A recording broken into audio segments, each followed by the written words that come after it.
भगवत गीता अध्याय 2 सांख्य योग में श्री कृष्ण के उपदेश का सार। कुतस्त्वा कश्मलमिदं विस्मय समुपस्थितम अनार्य जुष्टम स्वर्गम कीर्ति कर्मर्जुन। हे अर्जुन, यह कायरता तुम्हें कहाँ से प्राप्त हुई?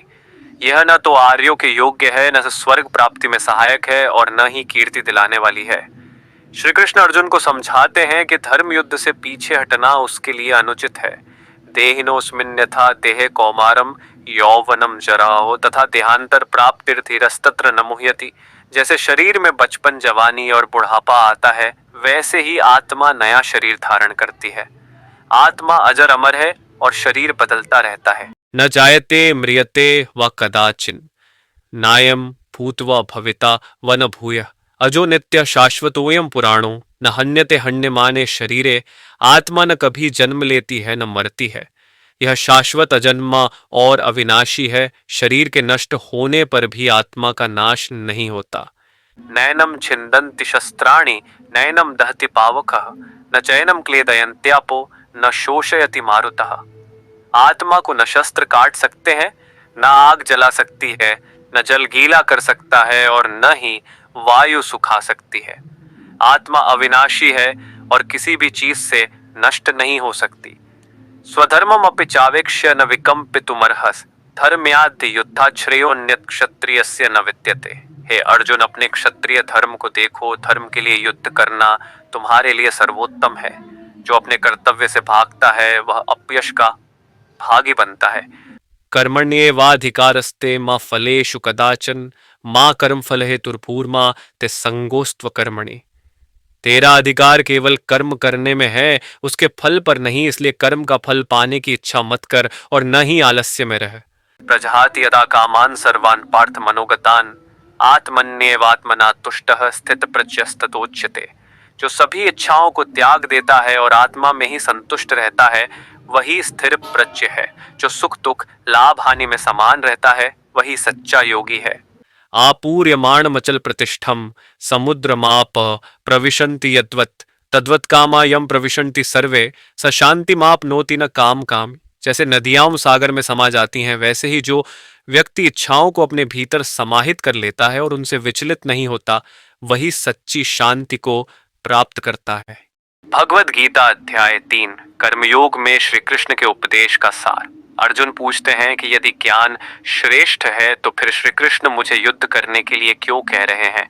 लोकेस्मिन् द्विविधा निष्ठा पुरा प्रोक्ता मया नघ ज्ञान योगेन सांख्यानाम कर्म योगेन योगिनाम। हे निष्पाप अर्जुन, इस संसार में दो प्रकार की साधनाएं बताई गई हैं, एक ज्ञान योग और दूसरी कर्म योग। श्री कृष्ण बताते हैं कि ज्ञान मार्ग, ध्यान और आत्मचिंतन केवल विरक्त लोगों के लिए है, जबकि कर्म योग उन लोगों के लिए है जो समाज में रहते हुए अपने कर्तव्यों का पालन करते हैं। नियतम कुरु कर्म त्वम कर्म जायो है कर्मणः शरीर यात्रा पिचते न प्रसिद्धेत कर्मणः। अपने कर्तव्य कर्म को करो, क्योंकि कर्म न करना अधर्म है। बिना कर्म किए जीवन यापन भी संभव नहीं है। कुछ न करना जीवन के लिए हानिकारक है, इसलिए अपने धर्म के अनुसार कर्म करना आवश्यक है। यज्ञार्थात् कर्मणोऽन्यत्र लोकोऽयं कर्म बंधनः तदर्थम कर्म कौन्तेय मुक्त संगः समाचर। कर्म केवल यज्ञ के लिए किए जाने चाहिए, अन्यथा वे बंधन में डाल देते हैं। निष्काम कर्म करने से मोक्ष मिलता है, जबकि स्वार्थपूर्ण कर्म बंधन में डालते हैं। एवं प्रवर्तितम चक्रम नानुवर्तयति यः अघायुरिंद्रिया रामो मोघम पार्थ सजीवति।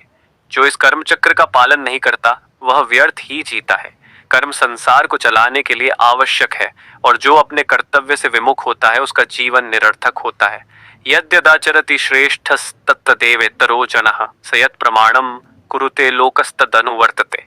श्रेष्ठ पुरुष जैसा आचरण करता है वैसा ही अन्य लोग अनुसरण करते हैं। बड़े लोग समाज के लिए आदर्श होते हैं, इसलिए वे भी कर्म योग का पालन करते हैं। न मे पार्थास्ति कर्तव्यम त्रिषु लोकेषु किंचन नानवाप्तम वाप्तव्यम वर्त एव च कर्मणि। हे अर्जुन, तीनों लोकों में मेरा कोई कर्तव्य नहीं है, फिर भी मैं कर्म करता हूँ। यदि भगवान स्वयं कर्म करते हैं तो सभी को कर्म करना चाहिए। प्रकृते क्रियमाणानि गुणैः कर्माणि सर्वशः अहंकार विमूढ़ात्मा कर्ता हमिति मन्यते। अज्ञानी व्यक्ति अहंकार के कारण सोचता है कि वह स्वयं कर्म कर रहा है, लेकिन वास्तव में सभी कर्म प्रकृति के गुणों से होते हैं। ज्ञानी व्यक्ति समझता है कि सभी कार्य प्रकृति के नियमों से होते हैं, इसलिए वह अहंकार से मुक्त होता है। श्रेयान स्वधर्मो विगुणा परधर्मात् स्वनुष्ठितात् स्वधर्म निधनम श्रेयः परधर्मो भयावह। अपने धर्म का पालन करना सर्वोत्तम है, भले ही वह दोषपूर्ण हो। दूसरे के धर्म का पालन करना भयावह है। हर व्यक्ति को अपने धर्म का पालन करना चाहिए, न कि दूसरों का अनुकरण करना चाहिए। अर्जुन पूछते हैं कि मनुष्य जानते हुए भी पाप क्यों करता है? काम एष क्रोध एष रजोगुण समुद्भवः महाशनो महापापमा विद्येनमिह वैरिणम। यह वासना और क्रोध है जो रजोगुण से उत्पन्न होते हैं और मनुष्य का सबसे बड़ा शत्रु है। वासना और क्रोध मनुष्य को अधर्म की ओर ले जाते हैं, इसलिए इन पर नियंत्रण पाना आवश्यक है। इंद्रियाणि पराण्याहुरिंद्रियेभ्यः परं मनः मनसस्तु परा बुद्धिर्यो बुद्धिः परतस्तु सः।